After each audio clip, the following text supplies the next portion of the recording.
Assalamualaikum warahmatullahi wabarakatuh. Saya Fitria Ayu Wulandari, NPM 72021373. Pada kesempatan kali ini, saya akan menyampaikan hasil resum materi perpajakan. Baik, yang pertama, hak-hak wajib pajak. Hak wajib pajak terdiri dari 11. Yang pertama, hak dalam hal wajib pajak dilakukan pemeriksaan. Kedua, hak mengajukan alasan banding dan menciptakan kembali. Ketiga, hak atas kelebihan pembayar pajak. Keempat, hak pendekatan pendahuluan kelebihan pembayaran pajak. Yang kelima, hak untuk pengangsuran atau penundaan pembayaran. Keenam, hak kerahasiaan. Ketujuh, hak pengurangan pajak bumi dan pembangunan atau PBB. Kedelapan, hak tertundanya pelaporan SPT tahunan. Yang kesembilan, hak pajak. 10, hak pengurusan PPh pasal 25. Ke-11, hak mendapatkan pajak. Kemudian, kewajiban wajib pajak. Di sini terdiri atas 4 kewajiban. Yang pertama, kewajiban mendaftarkan diri. Kedua, kewajiban memberi data. Ketiga, kewajiban pembayaran pelaporan pemungutan atau pemotongan pajak. Keempat, kewajiban pemeriksaan. Kemudian NPWP. Pengertian NPWP adalah singkatan dari nomor pokok wajib pajak. NPWP biasanya digunakan untuk melakukan transaksi terkait perpajakan. Kemudian fungsi NPWP. Di sini ada 2 fungsi NPWP untuk urusan perpajakan dan fungsi NPWP di luar perpajakan. Fungsi NPWP untuk urusan perpajakan adalah sebagai kode unik yang selalu digunakan dalam setiap urusan perpajakan yang membuat data perpajakan Anda tidak akan tertukar dengan wajib pajak lainnya. Kemudian, fungsi NPWP di luar urusan perpajakan, bagi yang berminat mengajukan kredit ke bank, NPWP menjadi dokumen penting yang menjadi syarat pembuatan kredit. Jika seorang mempunyai usaha, sudah seharusnya memiliki NPWP. Kemudian syarat-syarat membuat NPWP. Yang pertama, untuk karyawan atau pekerja kantoran.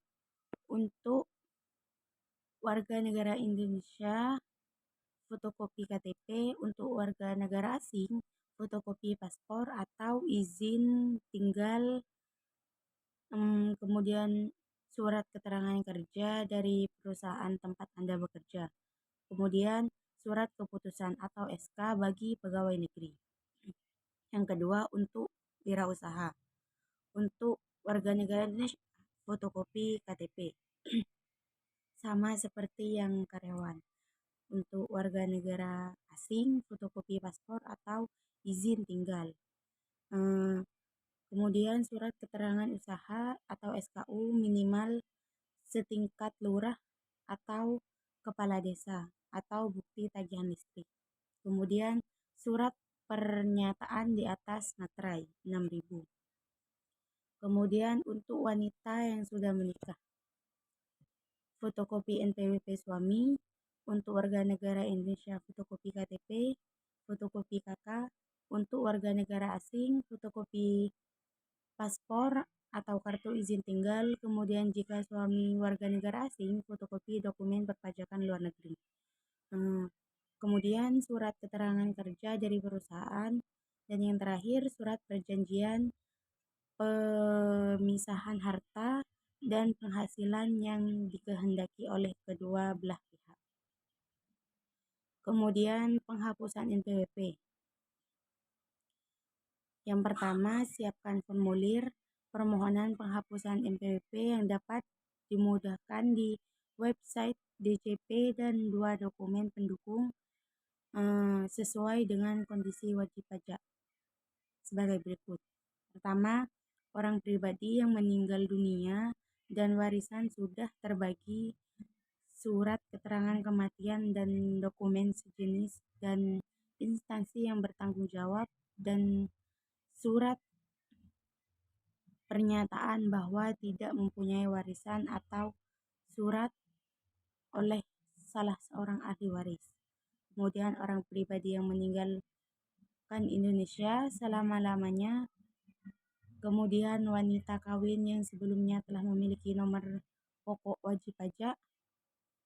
Kemudian bendahara pemerintah dokumen yang menyatakan bahwa wajib pajak sudah tidak ada lagi kewajiban sebagai bendahara.